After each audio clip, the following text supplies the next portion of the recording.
दोस्तों, अजान एक अल्लाह का कलाम है, यानी कि अजान को किसी ने लिखा या किसी ने बनाया नहीं है, बल्कि अल्लाह की तरफ से हम इंसानों के लिए भेजा गया एक कलाम है, ताकि इसके जरिए से लोगों को नमाज के लिए मस्जिद में इकट्ठा किया जा सके। इसी वजह से हर रोज 5 वक्त की अजान दी जाती है। आज पॉलिटिक्स की वजह से भारत का माहौल कुछ ऐसा बन गया है कि जगह जगह पर लोग अजान पर ऐतराज करते हुए नजर रहे हैं। यह लोग शायद इस बात को भूल गए हैं कि जब अल्लाह का अजाब आता है तो इंसान को संभलने तक का मौका नहीं मिलता और इंसान तबाह बर्बाद होकर रह जाता है। आज की इस वीडियो में हम आपको एक ऐसे शख्स के बारे में बताने वाले हैं जो अजान से सख्त नफरत किया करता था, और यही नहीं, एक बार तो उसने अजान देने वाले को गालियां दी और तो और उसे थप्पड़ भी मार दिया और अजान भी बंद करा दी। उसके बाद उस शख्स के साथ जो कुछ हुआ उसके बारे में जानकर यकीनन आप लोग भी हैरान और परेशान हो जाओगे। इसीलिए आज का ये वीडियो आप सभी के लिए बहुत ही खास है। आप हिंदू हो या मुसलमान, आप इस वीडियो को आखिर तक जरूर देखिए और मेहरबानी करके कमेंट बॉक्स में अल्लाहू अकबर जरूर लिखें। दोस्तों, बहुत पहले की बात है, किसी पोस्ट पर एक बहुत बड़ा ऑफिसर था। एक बार किसी खास काम की वजह से उसका तबादला यानी उसका ट्रांसफर मुस्लिम इलाके में हो गया था।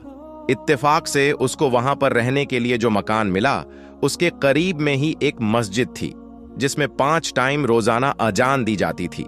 एक दिन वह ऑफिसर अपने मकान के अंदर सो रहा था कि इतने में मस्जिद में फजर की अजान होने लगी, यानी कि उसके कानों में अजान की आवाज जोर से पड़ने लगी, जिससे उस ऑफिसर की आंखें खुल गईं। यह देखकर उस ऑफिसर को बहुत गुस्सा आया। इसीलिए उसने सुबह होते ही उस मुअज्जिन को यानी आजान देने वाले को अपने पास बुलाया और उससे कहने लगा कि कल से सुबह की अजान लाउड स्पीकर में मत देना, क्योंकि मेरा घर मस्जिद के करीब में है और सुबह आजान की वजह से मेरी नींद में खलल पैदा होता है, यानी कि मेरी नींद खराब होती है। यह सुनकर अजान देने वाले मुअज्जिन ने कहा कि साहब, यह तो अल्लाह का कलाम है, इसको सुनकर तो सुबह सुबह दिल को सुकून पहुंचना चाहिए, और अगर मैं सुबह लाउड स्पीकर में अजान ना दूंगा तो जो बूढ़े बुजुर्ग लोग हैं उनकी आंखें कैसे खुलेगी। और यही नहीं, बहुत से बूढ़े बुजुर्ग लोग ऐसे भी हैं जिनके पास वक्त देखने के लिए घड़ी भी नहीं है, या फिर उनको घड़ी में टाइम देखना नहीं आता है। ऐसे लोग तो सुबह सुबह अजान की आवाज सुनकर ही मस्जिद में नमाज पढ़ने के लिए आते हैं। और साहब, अजान की आवाज सुनकर आप भी जल्दी सुबह उठ जाया करो, इससे आपको भी बहुत ज्यादा फायदा होगा। सुबह सुबह जल्दी उठकर आप भी पैदल चला करो, इससे आपके जिस्म को भी काफी फायदा हासिल होगा। ऑफिसर तो मुसलमानों के बारे में तरह तरह की बातें सुनकर उनसे पहले ही नफरत करता था, इसलिए वह फिर इस आदमी के ऐसी बातें सुनकर गुस्से में आकर कहने लगा कि मुझे ज्यादा समझाने की जरूरत नहीं है, और याद रखना खबरदार, अगर तुमने कल लाउड स्पीकर से सुबह फजर की अजान दी तो तुम्हारी खैर नहीं। और ऐसे ही उस ऑफिसर ने अजान देने वाले को हरी खोटी सुनाकर भेज दिया, मगर उस अजान देने वाले ने उस ऑफिसर की बात पर कुछ खास ध्यान नहीं दिया। इसीलिए फिर उसने अगले दिन ही सुबह फजर के वक्त लाउड स्पीकर से अजान दे दी। जैसे ही सुबह सुबह उस ऑफिसर ने अजान की आवाज सुनी तो गुस्से से लाल हो गया और वह फौरन उस अजान देने वाले के पास गया और उसको बुरा भला कहने लगा। और यही नहीं, गुस्से में उसने उस अजान देने वाले शख्स को थप्पड़ मार दिया और कहने लगा कि मैंने तुमको कल कितना समझाया था कि सुबह अजान की आवाज से मेरी नींद खराब होती है, इसलिए लाउड स्पीकर में अजान मत देना, लेकिन तुमने तो मेरी बात पर ध्यान ही नहीं दिया। बेचारा अजान देने वाला उस ऑफिसर को क्या कहता, वह तो थप्पड़ खाकर रोने लगा और दिल ही दिल में अल्लाह ताला से दुआ करने लगा, या अल्लाह, जिसने तेरी इस अजान को देने वाले बंदे पर जुल्म किया, तू इसे अपने अजाब में डाल दे, इसे ऐसी सजा दे कि इसकी अक्ल ठिकाने आ जाए। जैसे ही मुअज्जिन की आवाज अल्लाह की बारगाह में पहुंची तो अल्लाह ने फौरन उसकी दुआ कबूल कर ली और उसी दिन उस ऑफिसर पर अजाब नाजिल हो गया, यानी कि उसी रात वह अल्लाह की पकड़ में आ गया। जिस दिन उसने अजान देने वाले को थप्पड़ मारा, उस रात वह अपने घर में सोया जरूर था, मगर सुबह वह उठ ना सका, क्योंकि उसी रात उसके जिस्म के आधे हिस्से पर लकवा मार गया, जिसकी वजह से उसके हाथ हिलने के काबिल भी नहीं रहे। उसके बाद उस ऑफिसर का काफी इलाज करवाया गया मगर उसका वह मर्ज ठीक ना हो सका। यह देखकर दफ्तर वालों ने उसे नौकरी से भी निकाल दिया। अब उसके घर में जो मोटी रकम आती थी वह भी आना बंद हो गई थी। अब घर में पड़ा पड़ा अपनी बीवी को परेशान करने लगा और लड़ाई झगड़ा करने लगा। उसकी बेचारी बीवी उसकी खिदमत करती थी, उसे अपने हाथों से खाना खिलाती थी, उसके कपड़े बदलती थी, यानी कि हर तरह से उसकी देखभाल करती थी, और इसके बदले में उसकी बीवी को गालियां ही सुनने को मिलती थी। इसी तरह से कुछ दिनों के बाद उसकी बीवी भी उससे तंग आ गई, और एक दिन उसकी बीवी ने अपने भाई को फोन कर दिया और कहने लगी, भैया, मैं इस इंसान से तंग आ चुकी हूं, पूरे दिन इसकी खिदमत करती रहती हूं, मगर ऊपर से यह मुझे गालियां देता है, मारता पीटता है। अब मैं यहां पर इसके साथ नहीं रह सकती हूं, इसलिए आप मुझे यहां से ले जाइए। यह सुनकर उसका भाई उसे फौरन लेने आ गया, और फिर उस ऑफिसर की बीवी अपने मायके चली गई। इसी दौरान उस ऑफिसर के दूसरे हिस्से पर भी लकवा पड़ गया, और अब उसके जिस्म का दूसरा हिस्सा भी काम करना बंद कर दिया। अब उसकी दोनों टांगे सीने से जा लगी थीं। अब ऑफिसर एक जिंदा लाश बनकर रह गया था।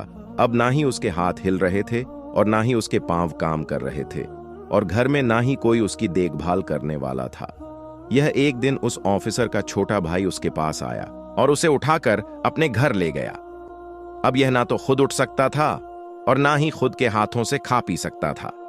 अब कौन हर रोज बच्चों की तरह उसकी नजासत धोए? अब कौन इसके कपड़े बदलवा? ऐसे ही करते करते एक दिन उसके भाई की बीवी भी उससे तंग आ गई और कहने लगी, मुझसे तो यह रोज रोज काम नहीं होगा। ऐसे ही करते करते एक दिन उस ऑफिसर ने किसी बात पर अपने ही उस भाई की बीवी से झगड़ा कर लिया। उसको कोई सख्त बात कह दी, क्योंकि उसकी जबान काबू में नहीं थी, इसलिए उसने अपने भाई की बीवी को गालियां सुना दी। उसकी गालियां सुनकर भाई की बीवी रोने लगी और अपने शौहर से कहने लगी, अब या तो इस घर में तुम्हारा भाई रहेगा या फिर मैं रहूंगी। यह सुनकर भाई ने सोचा कि इस बीमार भाई के चक्कर में मेरी जिंदगी बर्बाद हो जाएगी, इसलिए क्यों ना इसी भाई को यहां से हटा दिया जाएगा। इसलिए फिर उसने अपने बेटों के साथ मिलकर गुस्से में अपने भाई की चारपाई उठाई और उसको ले जाकर सड़क के किनारे पर रख दिया।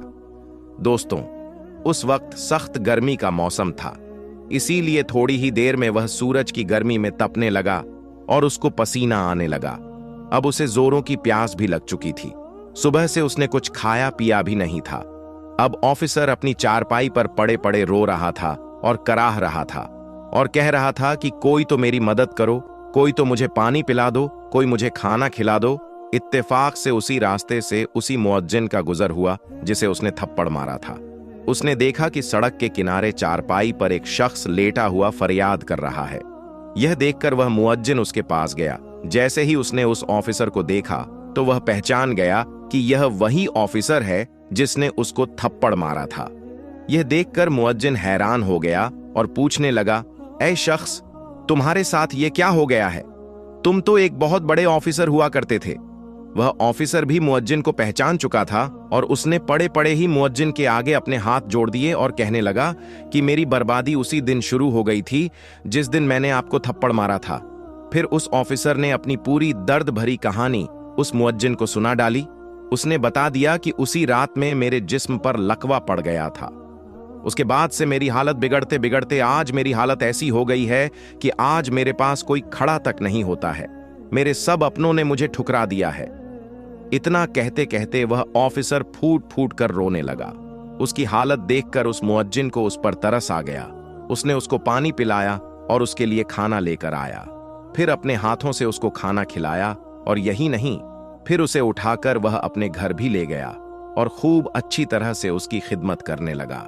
उस मुअज्जिन ने उसे बताया कि तुमने अल्लाह की शान में गुस्ताखी की है, इसीलिए तुम सच्चे दिल से अल्लाह से माफी मांगो। यह सुनकर वह ऑफिसर सच्चे दिल से अल्लाह की बारगाह में रो रो कर अल्लाह से माफी मांगता रहा, और साथ ही वह मुअज्जिन उसके हक में दुआ करने लगा। अल्लाह ने फौरन उनकी दुआ को कबूल फरमाया और कुछ ही दिनों की खिदमत के अंदर ऑफिसर पूरी तरह से ठीक हो गया और वह उठकर चलने फिरने लगा। सुभान अल्लाह। तो दोस्तों याद रखें, जो कोई जिस मजलूम पर जुल्म करता है उस पर फिर इसी तरह से अल्लाह का अजाब उतरता है। बाज मर्तबा इंसान अपनी औकात को भूल जाता है। आज हमारे पास वक्त है सही मायने में इंसान बनने का, अपनी औकात को याद करने का। हदीस पाक में आता है, हुजूर पाक सल्लल्लाहु अलैहि वसल्लम ने फरमाया है, ऐ औरतों, जब तुम बिलाल का अजनो इकामत कहते सुनो तो जिस तरह वह कहता है तुम भी कहो अल्लाह तुम्हारे लिए हर कलमे के बदले 1,00,000 नेकियां लिखेगा और 1,000 हजार दर्जा बुलंद फरमाए और 10,000 गुनाह मिटा देगा। यह सुनकर खवातीन हजरात अर्ज करने लगी, या रसूल अल्लाह सल्लल्लाहु अलैहि वसल्लम, यह तो सिर्फ औरतों के लिए है, मर्दों के लिए क्या है? तो आप सल्लल्लाहु अलैहि वसल्लम ने फरमाया कि मर्दों के लिए यह दुगना है। दोस्तों, इसी बात पर कमेंट बॉक्स में सुभान अल्लाह जरूर लिख दें। दोस्तों, जैसा कि आप सभी को मालूम है कि इस वक्त हिंदुस्तान के बहुत से इलाकों में पानी भर गया है, जगह जगह पर बाढ़ आ रही है, जिससे लोगों की जान माल का काफी नुकसान हो रहा है। कुछ जगहों पर तो इस पानी की वजह से इतने ज्यादा हालात खराब हो गए हैं कि जिन्हें देखकर लोगों की आंखों में आंसू आ रहे हैं। आज हम आपको बताने वाले हैं कि पानी का यह सैलाब जब एक गांव की मस्जिद में दाखिल हुआ तो उस वक्त अल्लाह ताला का ऐसा क्या मौजज़ा हुआ जिसे देखकर गैर मुस्लिम लोग भी अल्लाहु अकबर का नारा लगाने लगे। और यही नहीं, इस पूरे वाक्य को सुनकर आप भी हैरान रह जाओगे। इसलिए आज का यह वीडियो आप सभी के लिए बहुत ही खास है। आप इसको आखिर तक जरूर देखिए। और सबसे पहले, अगर आपको अल्लाह ताला पर पूरा भरोसा है तो आप इस वीडियो को दिल से एक लाइक जरूर कर दें और मेहरबानी करके इस वीडियो को शेयर भी कर दें। दोस्तों, इस गांव में गैर मुस्लिम और मुसलमान दोनों साथ साथ रहते थे। यह गांव अपने अमन चैन और भाईचारे की मिसाल के तौर पर जाना जाता था। यहां पर लोग एक दूसरे के सुख दुख में बराबर के शरीक होते थे। इस गांव में अगर कभी किसी के घर में कोई खुशी होती तो दोनों धर्म के लोग मिलकर खुशियां मनाते थे, और अगर कभी किसी के घर में कोई दुख या मुसीबत आ जाती तो दोनों धर्म के लोग एक दूसरे के दुख में शामिल होते थे। इस गांव की एक खास बात यह थी कि यह पूरा गांव बहुत खुशहाल था, यानी कि यह गांव कुदरती खूबसूरती और हरियाली से भरा हुआ था। अल्लाह ताला ने इनको तरह तरह की नेमतों से नवाज रखा था। इस गांव के ज्यादातर लोग करीब के शहरों में अपना कारोबार करते थे, लेकिन अब इस गांव में एक मसला बन चुका था जो सबके लिए परेशानी का बायस था, और वह यह कि इस गांव में पिछले 1 साल से बारिश नहीं हो रही थी, जिसकी वजह से गांव का हर आदमी परेशान नजर आने लगा था। क्योंकि इससे पहले लोग अपने खेतों में फसलें उगाया करते थे, जिससे हर तरफ हरियाली ही हरियाली का मंजर होता था।